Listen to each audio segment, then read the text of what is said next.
diffusé ce jeudi 22 décembre 2022 à 21h25 sur TMC, Harry Potter et les reliques de la mort, partie 1 de David Yates signe la dernière ligne droite de la lutte entre les jeunes sorciers à Poudlard et Voldemort. Mais pourquoi le 7e tome de J. K. Rowling est-il divisé en deux parties à l'écran? Explication. Noël approche à grands pas, tout comme la fin de la diffusion de la saga Harry Potter à la télévision. Après Harry Potter et le Prince de Sang Mêlé la semaine dernière, avec une énorme erreur historique à l'écran, TMC propose de découvrir, ou redécouvrir, ce jeudi 22 décembre 2022 à 21h25 Harry Potter et les reliques de la mort, partie 1, premier chapitre du grand final dans la lutte contre les forces du mal. Celle-ci contrôle désormais Poudlard et le ministère de la magie.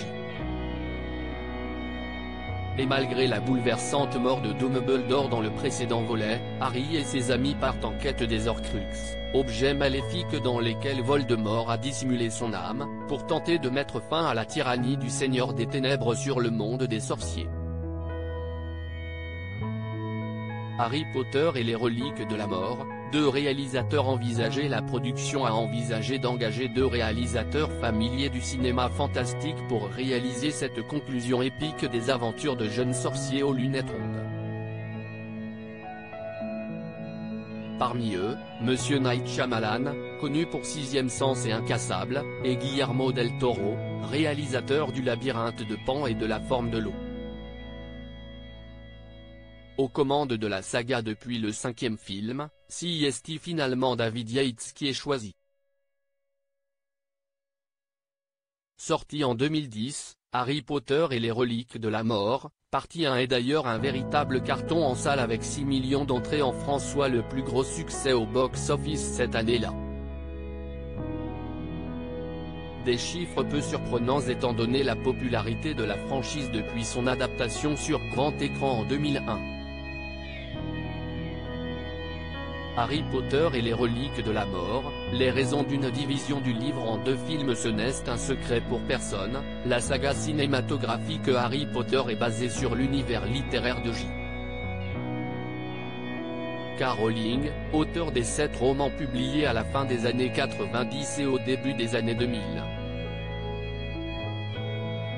Mais les plus fins observateurs d'entre vous ont certainement remarqué la présence de 8 fictions au cinéma, et non 7. Les raisons? Un découpage du dernier tome Harry Potter et les reliques de la mort. Dans un entretien accordé à Vanity Fair, David Yates et Daniel Radcliffe expliquaient les raisons qui ont poussé la production à scinder le film en deux. Steve Kloves travaillait sur l'adaptation pendant le tournage du Prince de Sang Mêlé, il nous a réunis et a dit « Les gars, j'ai beaucoup de mal à faire tenir cette histoire en 2h30. En matière de narration, je pense que ça pourrait tenir en deux parties. » C'était le seul moyen que nous avions de raconter l'histoire d'une manière complète et satisfaisante. Un an plus tard sort Harry Potter et les reliques de la mort, partie 2, dont le 1,3 milliard de dollars de recettes amassées au box-office l'a érigé au rang de 15e plus gros succès commercial de tous les temps. À lire aussi Harry Potter et les reliques de la mort, partie 1, TF1, pourquoi il faut absolument voir l'avant-dernier volet de la saga?